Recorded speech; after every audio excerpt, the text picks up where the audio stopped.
Happy Easter po sa inyo lahat. We are the third Sunday of Easter, celebrating the Gospel of John chapter 21, 1 to 19. Ang ating title, From Nothing to Overflowing and to New Beginnings. Salamat kay Atty. Bong Roque, our writer, for this script and materials of our reflection. This part of our Easter experience is a joyful life again for Jesus, resurrected Christ, but not necessarily immediately for his disciples. They were actually hiding. There's some kind of sign of resignation that they don't have the Lord with them. Immediately, they felt they have to go back to where they came from, to Galilee. In fact, Jesus invited to go back where they started.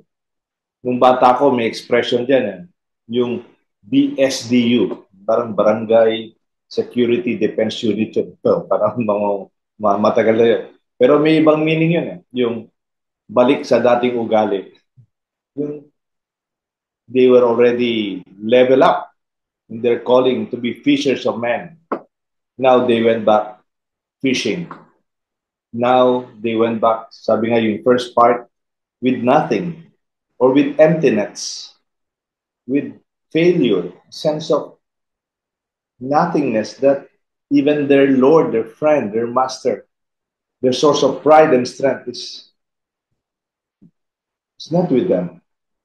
Hindi ba nag-sink in sa kanila the grace of the resurrection and the Holy Spirit that they will receive in Pentecost?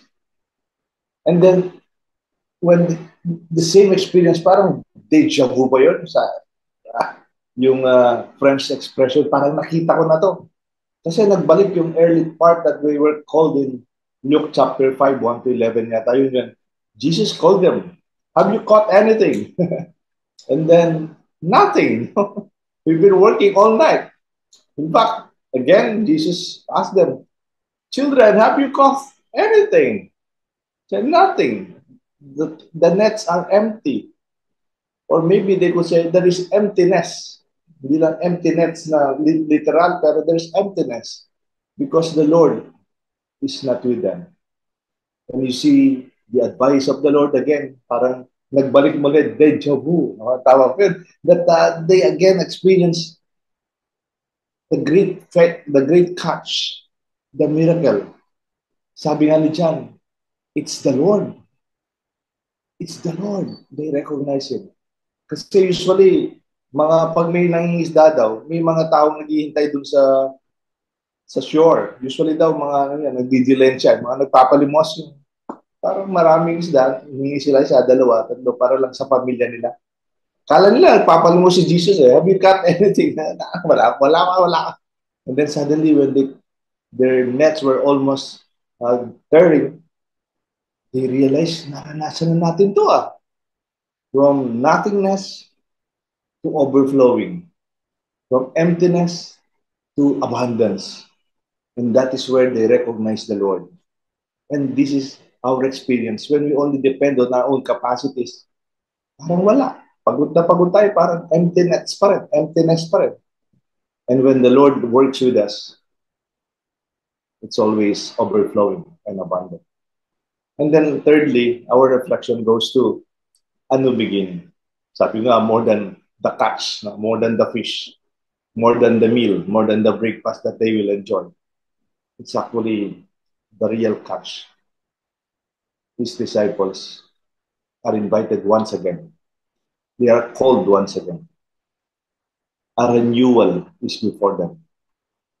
A God of second, even third or fourth chances.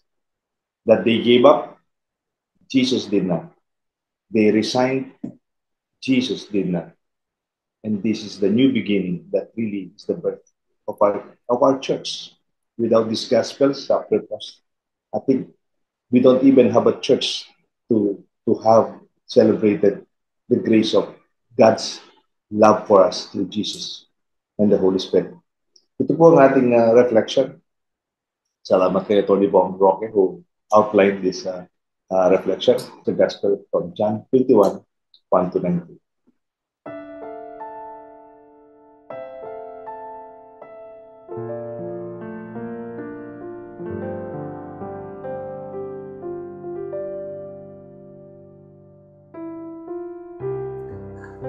Pagbasa mula sa Ebanghelyo ayon kay San Juan.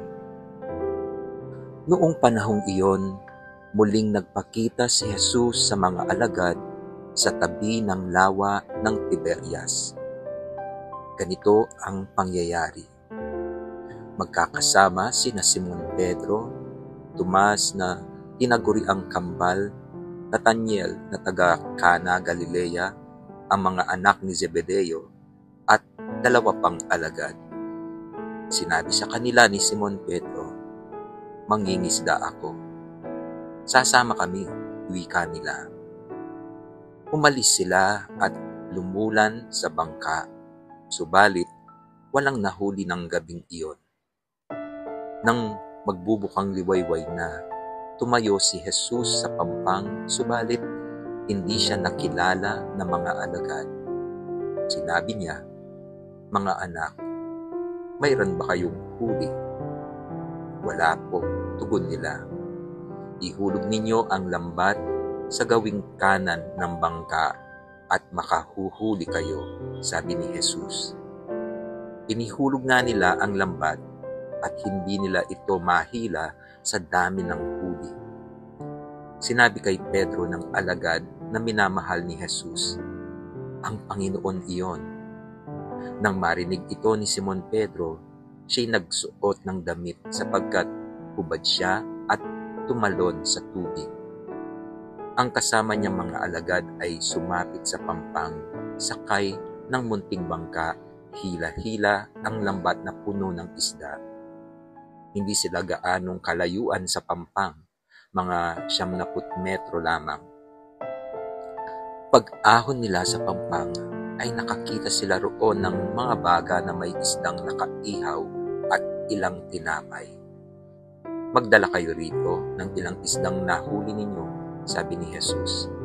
Kaya't sumampa sa bangka si Simon Pedro at hinila sa pampang ang lambat na puno ng malalaking isda, 153 lahat. Hindi napunit ang lambat kahit gaano karami ang isda. "Halika kayo at mag-almusal tayo," sabi ni Jesus. Isa man sa mga alagad ay walang nangahas magtanong sa kanya kung sino siya, sapagkat alam nila na siya ang Panginoon. Lumapit si Jesus, kinuha ang tinapay at ibinigay sa kanila, gayon din ang isda. Ito ang ikatlong pagpapakita ni Jesus sa mga alagad pagkatapos na siya'y muling mabuhay. Ang mabuting balita ng Panginoon.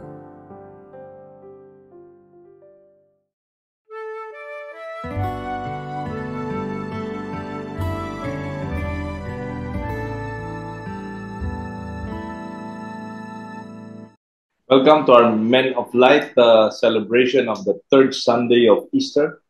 And this is Father Deo Galang, taping and recording from the parish of Holy Cross, Sapang Bato, Angeles, and nandito po ako sa Clark St. Joseph Chapel.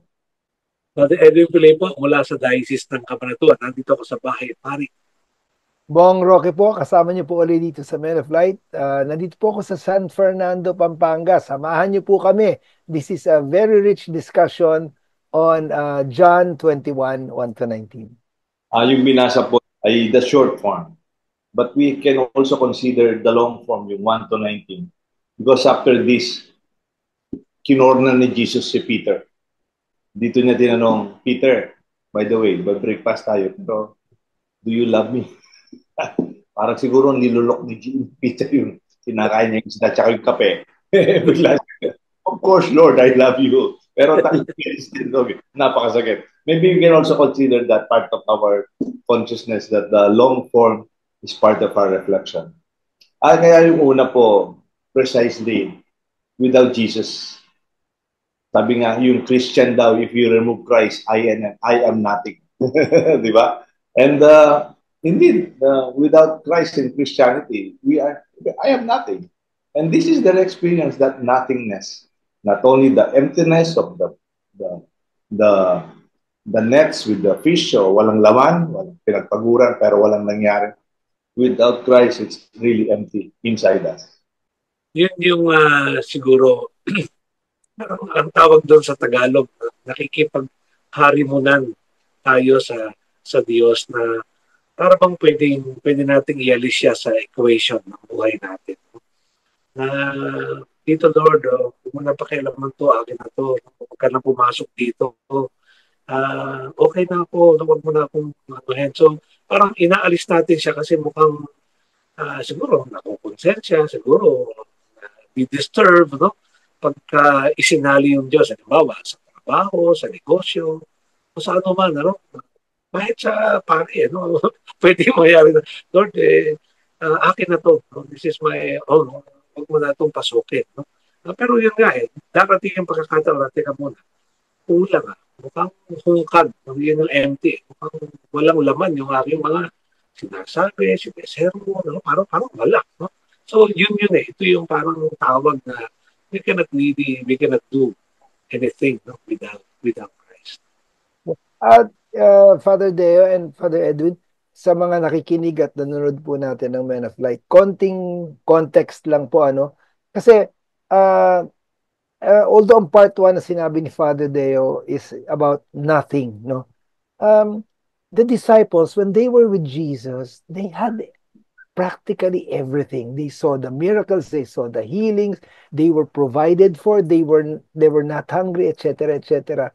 Kaya lang, nung nawala, ito yung context, nung namatay si Jesus at hindi pa nila naintindihan yung resurrection, bumalik sila sa pinanggalingan nila, fishing. That's why, itong scene po ng gospel natin from John 21, yung from nothing na sinasabi ni Father Deo, is actually because nawala si Jesus sa buhay nila at binalikan nila yung dati na parang fisherman kami. Ito yung alam namin on our own. We are trying to live on our own without Jesus. Kaya sabi ko, BSDU balik sa dating ugali. Pero yung binalikan nila, it's nothing better than fishers of men. Yeah. The engagement in a meaningful expression of our mission. Yung hindi lang isda. It's really deeper than that and more than that. Meron pong term kung saan ginagamit ko yung resignation. Yung parang, wala resign na lang tayo, balik na lang ako sa dating ginagawa. Sometimes we resign because of hopelessness. Or we don't make sense sa ginagawa natin. Or you don't feel satisfied in whatever you do. Hindi lang sweldo, hindi lang pera-pera yan. Minsan, you don't feel that you're doing something meaningful. And for them, it's also resignation. Kasi in the first place, wala nang boss Wala na si Jesus. Our source of pride.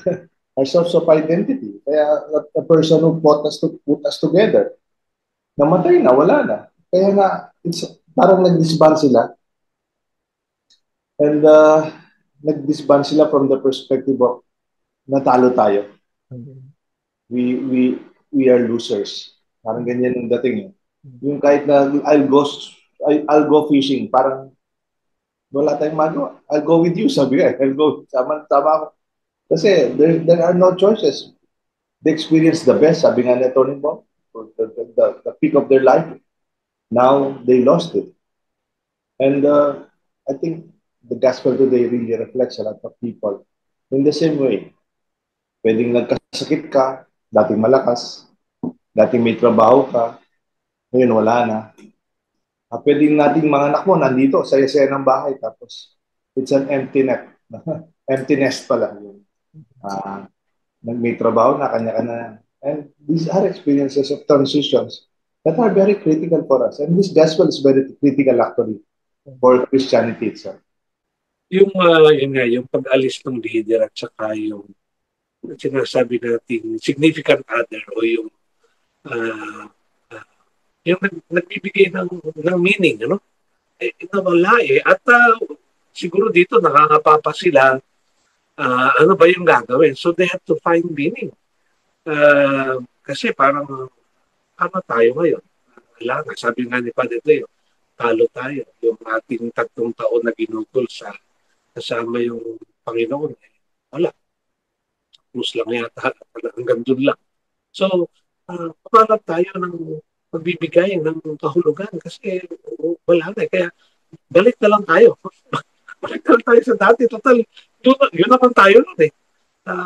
Pero ito yung Panginoon na dumating doon kung saan sila naroon na para muli, ay aniyahan sila. Yun nga yung kaya muling pagkabuhay, bagong buhay ulit. Tayo. Ulitan.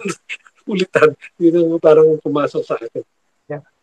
May nabanggit din Father Edwin si Father Deo kanina. Ang ganda na nabanggit niya yung parang pag nagkasakit. And I'm sure sa mga nakikinig at nanonood ng Men of Light, they must have gone through this phase of life na nagkasakit.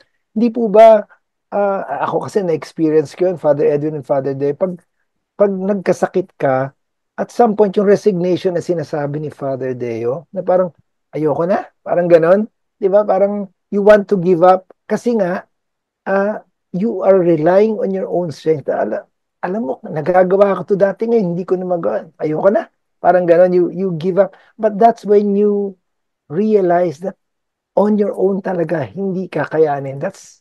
You come to a point of surrender. But sana umabot tayo sa point ng not surrender but give up, but give it up to the Lord. Parang may writer na nabasa ko, sabi niya, Rowling ba yun? Sabi niya, when I reach rock bottom, talagang sagad na, rock bottom. Wala ka nang bababa pa, bagsak na, sagad na. When I reach rock bottom, sabi niya, there is no way but up. This is the rock bottom of the disciples. Hindi lang sila failure, nawala na si Jesus. Bumalik sila sa wala pa silang isda, wala pa silang income. Tatrabaho, wala pang output to. And they lost everything. And there is no way but up. This is the second point of our reflection. From nothingness to overflowing. From emptiness to abundance. Babalik po ang Men of Light.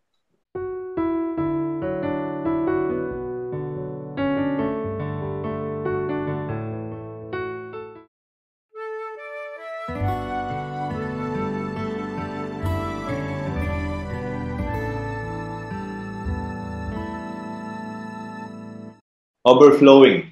This is the second part of the gospel and reflection of Men of Light. From nothing to overflowing. From emptiness to abundance.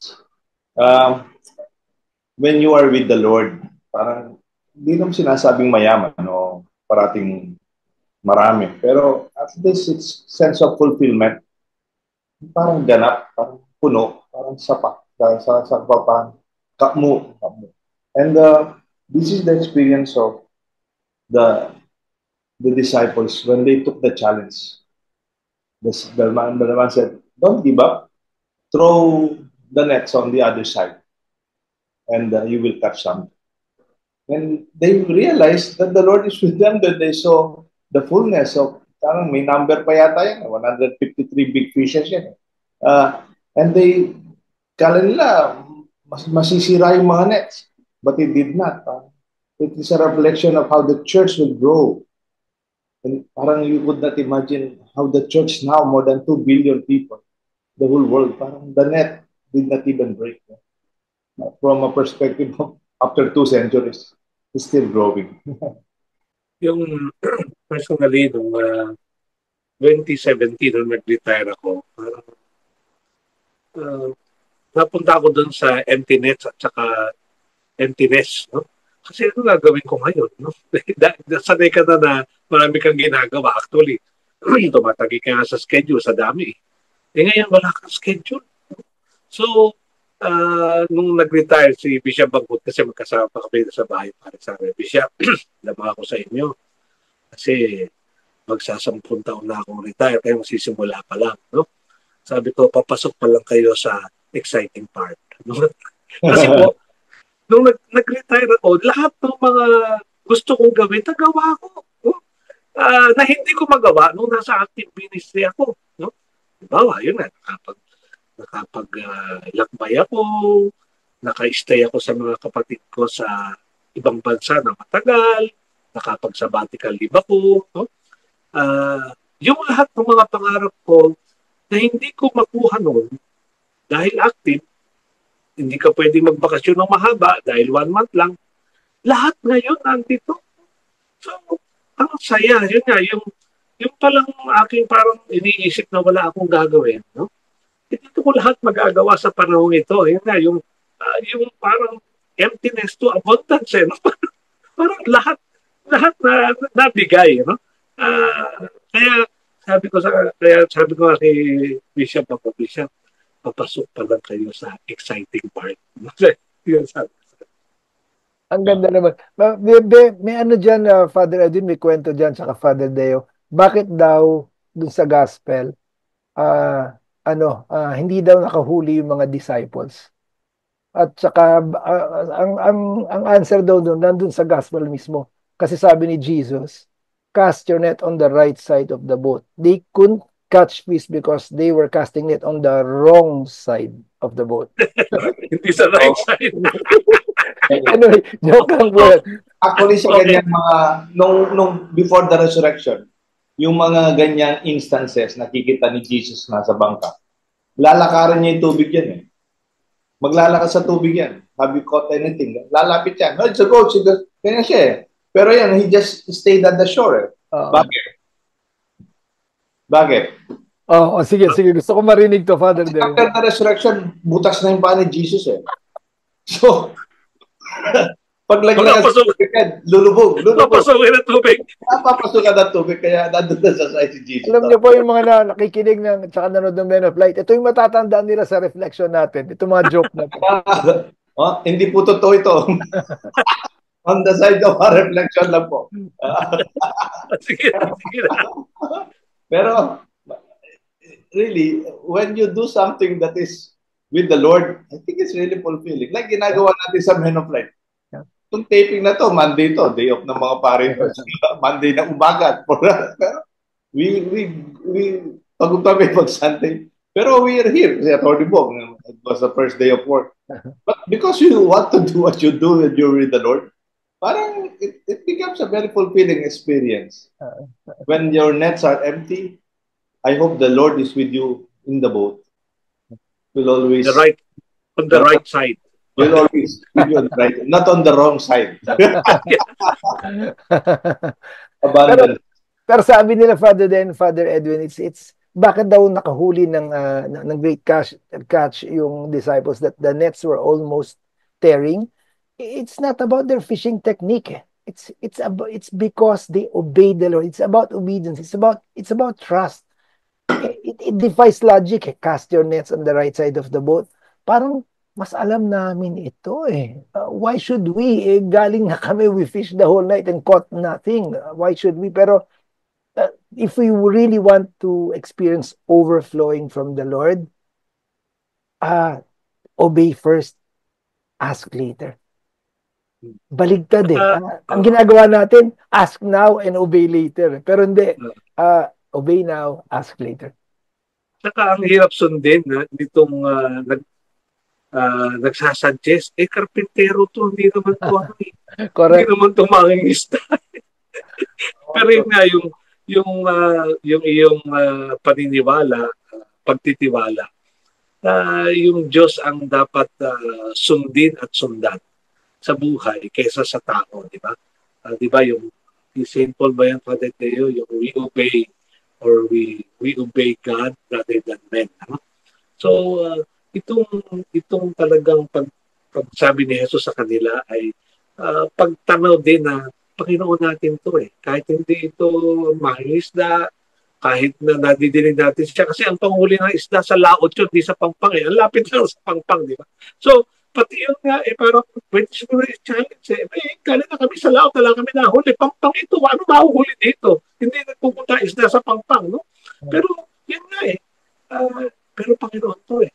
Sundin natin. Ito, Panginoon. Yung part ng buhay ng disciples after the death of Jesus, it's really parang transition. A transition experience eh. Namatay na si Jesus. Even after His resurrection, kahit Jesus resurrected, hindi na kamukha ng dati. It will never be the same as it was before. Maraming mga tao, they want to return to the past. Kunyari, mabuti pa noon, di ba? Pero it would not happen anymore. These are called transitions or experience of transformation in life. But when these transitions are not one managed well, they become crisis. Sabi nga, there are no midlife crisis. These are only transitions in life that are not well managed. No? And this transition in the life of the disciples is very critical. If they remain going back, no? We'll go fishing, we'll go back fishing. Yung fishing na wala naman na nahuhuli. I think there will be continuously a spiral experience of going down again. Or they will remain at the bottom, rock bottom. Kaya nga salamat, Jesus again intervened. Even as these disciples resigned, Jesus did not. When they were already going back, Jesus called them again and gave them the assurance the mission is just beginning. The best is yet to come. Kaya magbabalik po, Men of Light. And in this, we talk about the new beginnings, not only in terms of fishing, but actually in the life of the disciples.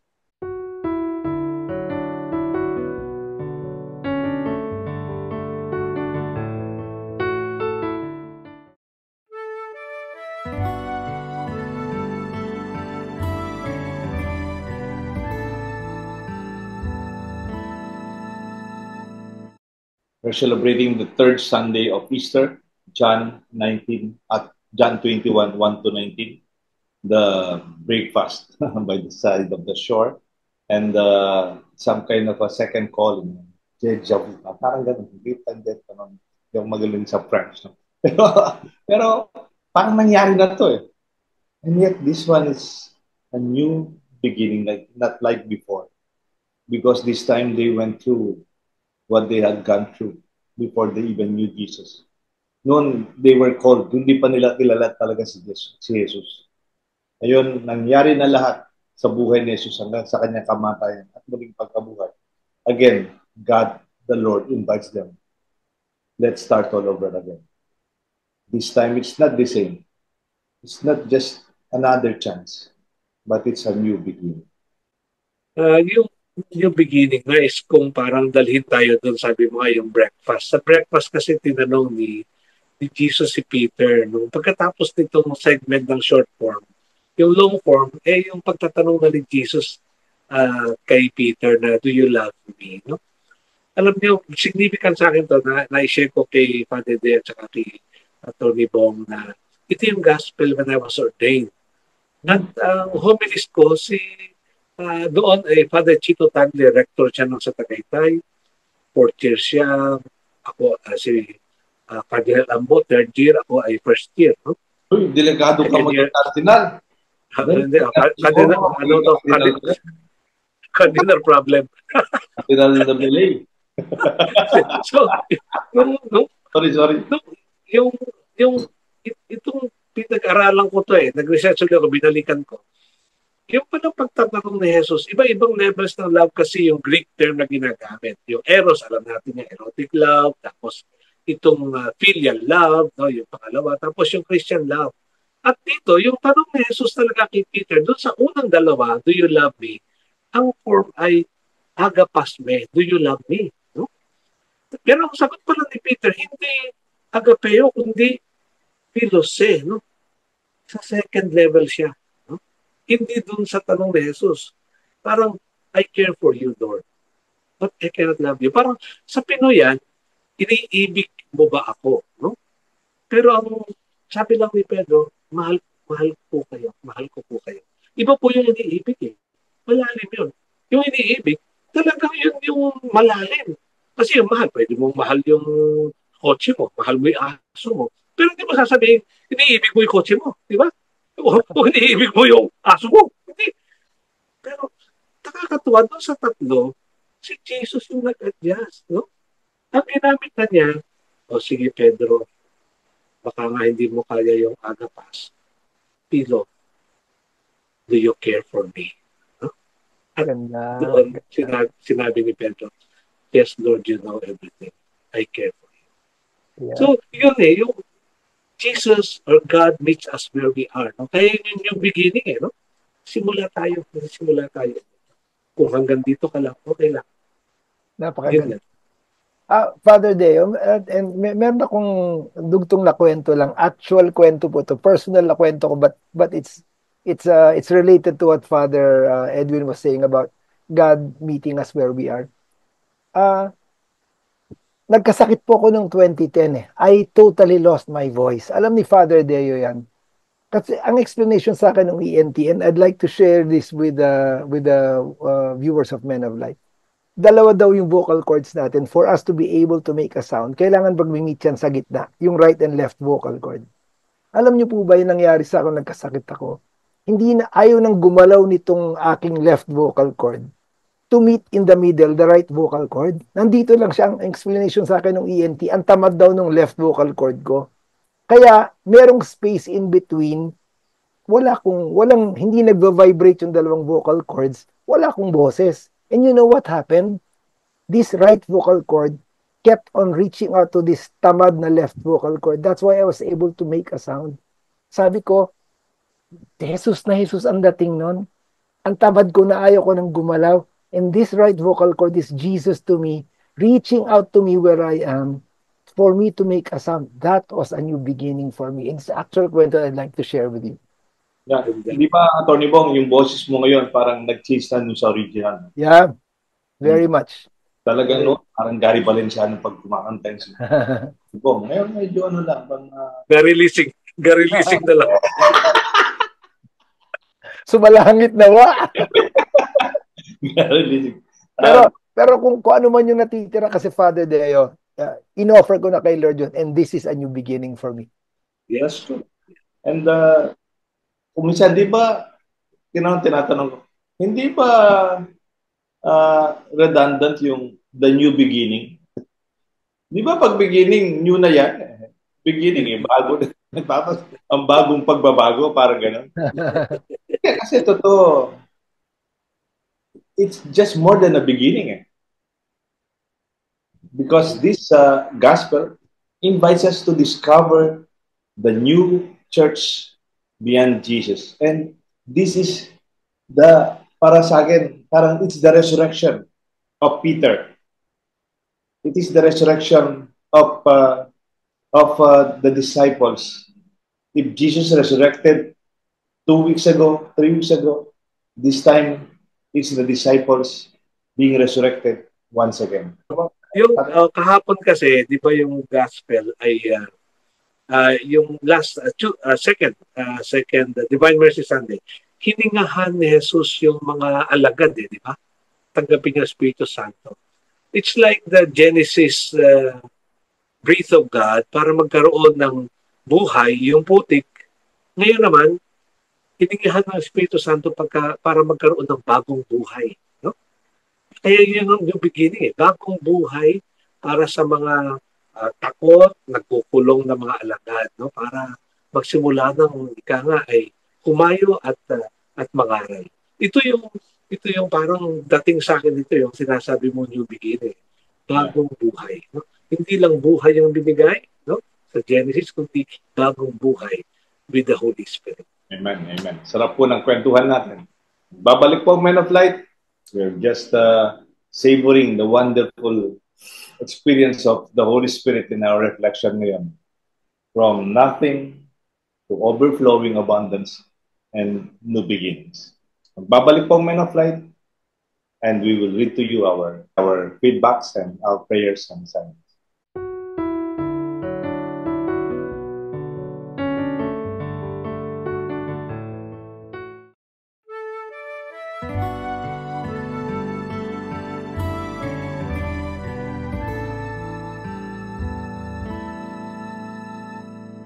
Welcome to the fourth part of our Men of Light reflections. But this time, sana nangarap po kami si Cardinal Lambo David will share kahit sa part na to from his experience sa Rome. Kaya lang, by this time, nasa conclave na po sila.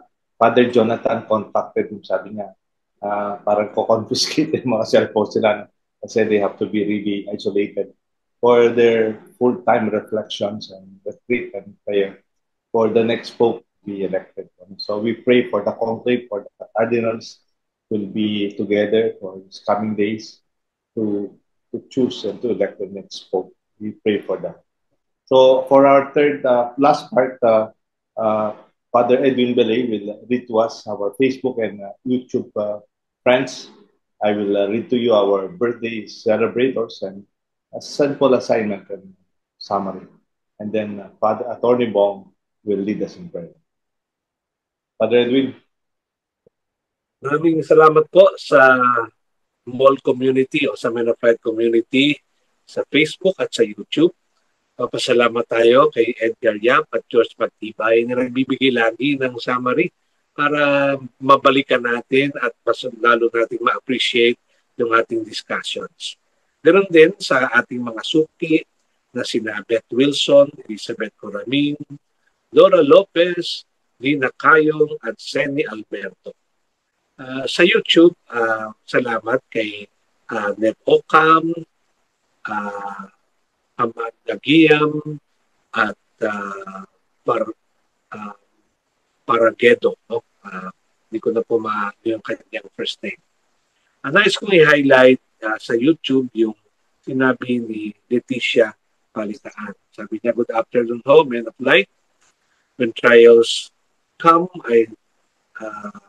or when trials came, I thought those whom I helped would help us, but I felt we were alone. So I turned to God, and I really depended on God. And I believe I had hope in my heart that something good would happen to my children. And God was really good. Thank you for the inspiring episode. So, yun po, yung mula sa ating mga community, mula sa Facebook at YouTube. Thank you, Father Edwin. For our birthday celebrators for the week of May 4 to 10, mga kaibigan ho natin kasama sa Men of Light and Amano family, ang mga pari po ng Archdiocese of Pampanga, San Fernando, Pampanga, May 5, birthday po ni Father Eric de Guzman, and May 9, birthday po ng kaibigan natin, si Father Paul Velasco. Ngayon po, mga birthday ng ating mga kaibigan sa mga volunteers natin, si Jasper Bartolome, May 5, kapatid po ni Father John. Happy birthday, Kuya Jasper. And then Kedaline Ocampo, May 8, sa volunteer ho natin sa Men of Light, as wife of Joel Ocampo. Kedaline, happy birthday. Okay? And then May 4, kaibigan ko po si Bobot Ko, happy birthday. What? And then May 5, birthday po ni Kuya Roland Laus. Birthday din ni Kuya Ten Limson and Army Carrion. May 5 po yan. May 6, birthday po ni Ate Cora Garcia from Sapang Bato, Holy Cross. And then we also pray for the soul of Jojo Espino, the husband of Joy. May 7 po. Ngayon po, for our simple summary, the resurrection is just not an event or the past history na binabalikan natin. It's the living power of Christ working in our everyday life. That's why we are here today, because of this event. Taking what is broken and make it whole again, taking what is empty and filling up to the brim, and taking what seems to be ended and birthing something gloriously new, a new beginning, sabi nga. Like Peter, we may not hesitate to plunge into the waters, to meet the risen Lord, to embrace the new life He offers, to carry His overflowing grace into the world. Because dito si Peter, susi talaga in this event of his own leadership, taking the power or the responsibility of putting together this bunch of feeling na failure. Parang dito is second calling, or sabi nga ni Cardinal David, the resurrection of Peter, and he's given a new life in the rest of the disciples. And therefore, the resurrection means no emptiness is final. No heart is too far for new beginnings. And this, my dear friends, ang pwede nating maging assignment, this week, can we look into our areas in our life? Baka naman po, there's a certain emptiness that needs to be filled up again, once again, with the miraculous fullness. Or relationship that is strained, or prayer that seems to be unanswered. Take a quiet moment to offer this to Jesus. Ask Him that what He wants you to do next, or trust Him enough to cast your nets on the right side. Ngayon po, si Brother Attorney Bong Roque will lead us in prayer, and Father Edwin will bless us. Let us offer this prayer to the God who promises us fullness of life. In the name of the Father, and of the Son, and of the Holy Spirit. Amen. My risen Lord Jesus, I come to you with my own empty nets. The barren places in my life, the dreams that remain unfulfilled, the efforts that have fallen short, the relationships that have faltered, and the prayers that seem unanswered up to now. And I guess I know why, Lord. I've actually returned to the old me. The old me relying on my own strength and abilities. The old me who is in control of everything. The old me who thinks that I can be fruitful on my own. Lord, my nets are empty and I feel empty too. Because I now realize the futility of being apart from you. Yet, Lord, in my emptiness, you make your presence felt, assuring me that you are just close by, standing at the shore of my life. Here you are, calling me to cast all my cares upon you, to lay before you both my empty nets and my emptiness. But this time, not relying on what I can do, but completely trusting in what you can do through me and in me. So Lord, even in my tiredness, even in my fear, even when not everything makes sense to me, I choose to cast my nets in obedience to your voice. I just know, Lord, that as I follow your voice, you will take what is broken and make it whole. You will take what is empty and fill it to overflowing. And you will take what seems to have ended to bring forth something beautifully new. Like Peter, I no longer run from you. Rather, I run toward you, Lord, waiting for your great love to envelop me, assuring me that your mercy is greater than my shame and that your plans for me are more than I can ever ask or imagine. So thank you, Lord, for your abiding presence. You are always at the shore of my life, never leaving me, always watching over me. Thank you, too, for the promise of new beginnings and for being the God of second and even many chances to me. Hear my prayer of trust and thanksgiving, for I pray in the mighty name of Jesus, my risen Lord and Savior. Amen and amen. And the Lord be with you, And with your spirit. and may the blessings of Almighty God, the Father, the Son, and the Holy Spirit descend upon you and remain with you forever. Amen. Amen. Salamat, Attorney Bong, for writing our script and for the final wonderful prayer. Thank you so much. And Father Edwin, salamat for joining us and always keeping our membership and parang kailangan natin pagpatuloy ang Men of Life. Busy si boss sa Roma eh. we pray for the cardinals who will be choosing our next pope. No? Ito po si Father Deo for the third Sunday of Easter. May God bless us. Hallelujah. Hallelujah. Father Edwin Bilay po, a happy Easter. Bong Roque po, be blessed and be a blessing.